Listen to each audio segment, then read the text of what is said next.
हम पुरुषार्थ के लिए जाने जाते हैं, हम संघर्ष के लिए जाने जाते हैं।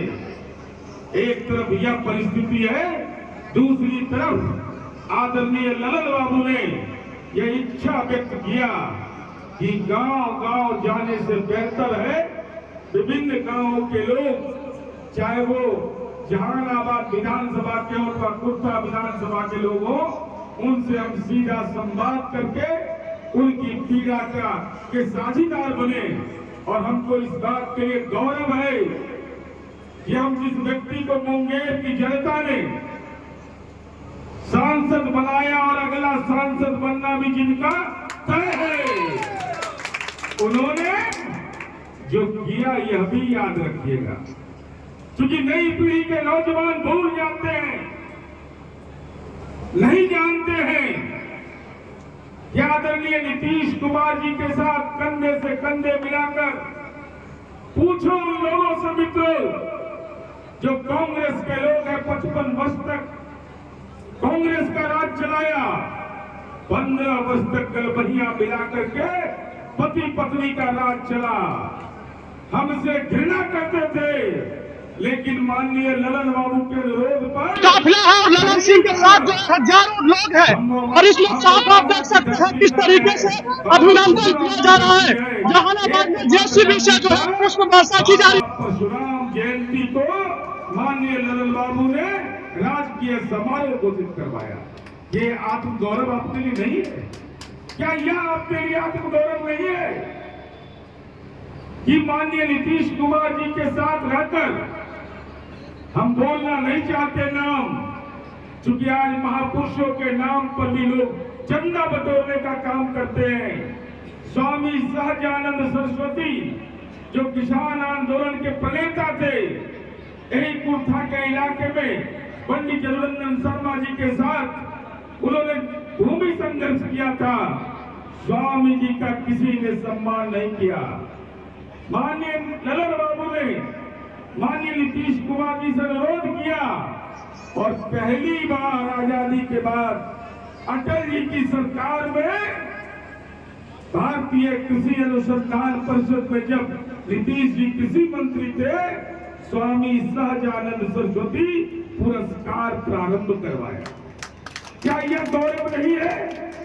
बड़ी बड़ी मीटिंग करते थे लोग, लेकिन एक धनिया के पेड़ जैसा भी स्वामी जी की मूर्ति किसी ने नहीं लगाया। आदरणीय ललन बाबू के कहने पर पटना में स्वामी जी की मूर्ति भी लगी, राजकीय समारोह भी घोषित हुआ। हम यह बताना चाहते हैं नई पीढ़ी के लोगों को कि आदरणीय ललन बाबू का योगदान जानो। सर गणेश दत्त जो आज पटना विश्वविद्यालय और पटना मेडिकल कॉलेज हॉस्पिटल है, हमारे पूर्वज तो दान के लिए जाने जाते थे, उन्होंने अपनी संपत्ति दान कर दी और उनके स्कॉलरशिप के पैसे से बहुत लोग पढ़े हैं, मैं नाम नहीं बता रहा हूं, लेकिन हम ये बताना चाहते हैं कांग्रेस के लोग उनको अंग्रेज का दलाल कहते थे। ललन बाबू ने माननीय मुख्यमंत्री जी से अनुरोध किया, ये हमारे समाज के पुरोधा है, इनके नाम पर राजकीय समारोह घोषित कीजिए। माननीय मुख्यमंत्री जी ने कैबिनेट से उसको भी घोषित कर दिया। श्री बाबू जो हमारे प्रथम मुख्यमंत्री थे, उनका ननिहाल है खरमा, आप लोग का भी संबंध होगा खरमा में 158 करोड़ की योजना केवल खनमा गांव में किया गया। पॉलिटेक्निक से लेकर के पार्क से लेकर के विभिन्न योजनाएं बनाई गई। कुछ लोग तो नाम लेते हैं और आदरणीय ललन बाबू काम करते हैं, यही अंतर। कुछ लोग तो ताल बजाने में रहते हैं। हम केवल इस बात के माननीय ललन बाबू और आपके बीच हम कोई बाधा नहीं बनना चाहते। हमारे मन के अंदर भी पीड़ा है, हमारे मन के अंदर भी बेचैनी है, लेकिन कभी कभी परिस्थिति मजबूर कर देता है। लेकिन बतासा के लिए मंदिर नहीं तोड़ा जाता। क्या हालात था इस जहानाबाद का, मैं पूछना चाहता हूं। यहाँ पर लोग बैठे हुए हैं, कौन है अजय कानू जो जहानाबाद जेल ब्रेक कांड का अभियुक्त और राजद के उम्मीदवार सुरेंद्र यादव के साथ चुनावी प्रचार कर रहा है। क्या आपका खून इस बात के लिए नहीं खोलता कि क्या फिर जहानाबाद वही नरसंहार की धरती बन जाए? जो माननीय नीतीश कुमार जी, माननीय ललन बाबू ने नरसंहार की धरती को सद्भाव की धरती में बदल दिया।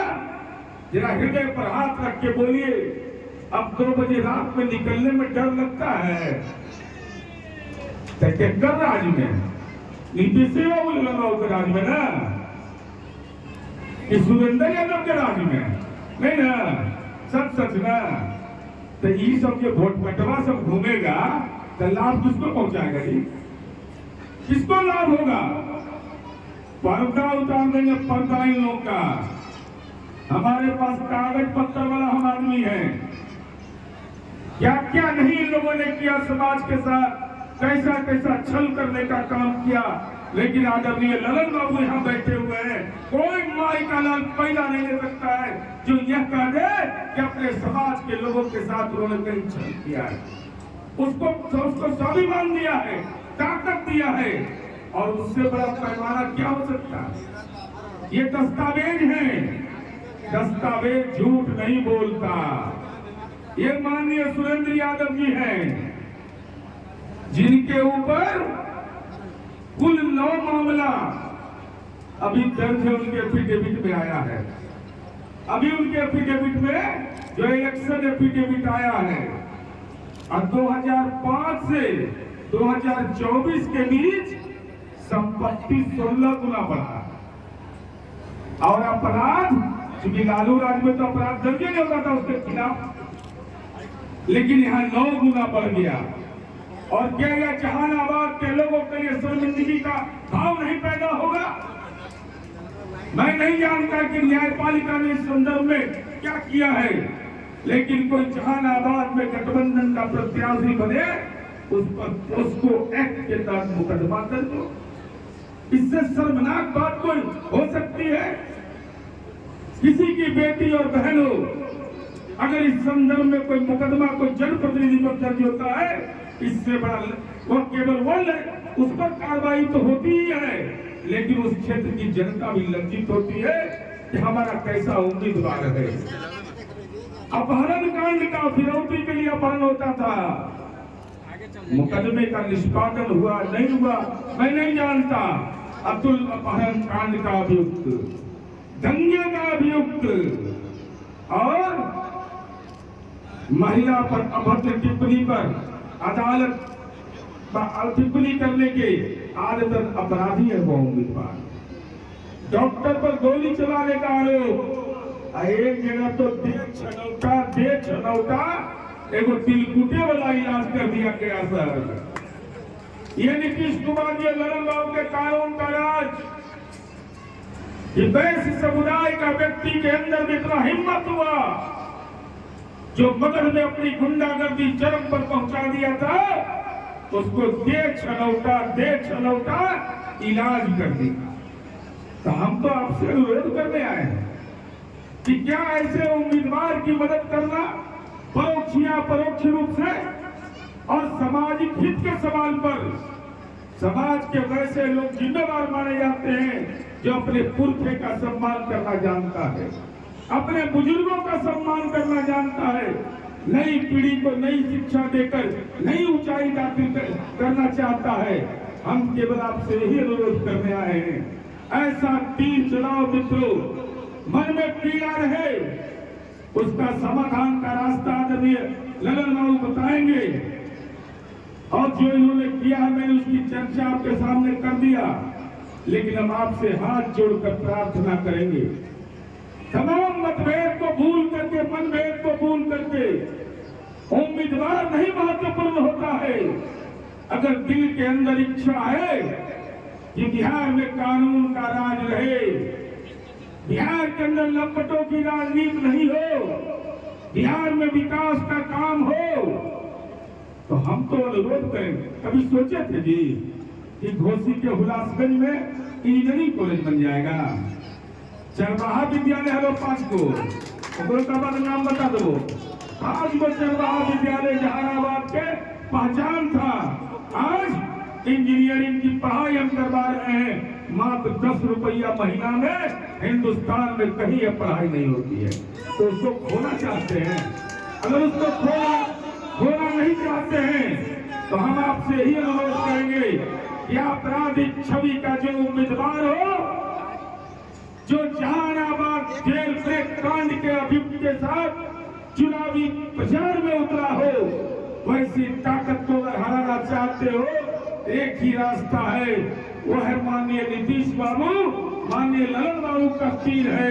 तीर निशाने पर लगता है, ऐसा तीर चलाओ। इसको तो आदत लगा हुआ है हारने का। 99 से दे पटका दे पटका दे पटका, सुरेंद्र हरियाणा रहा जी, अब यो हार जीते। ऐसा तीर चलैया कि ललटेन चकनाचूर। धन्यवाद, आभार।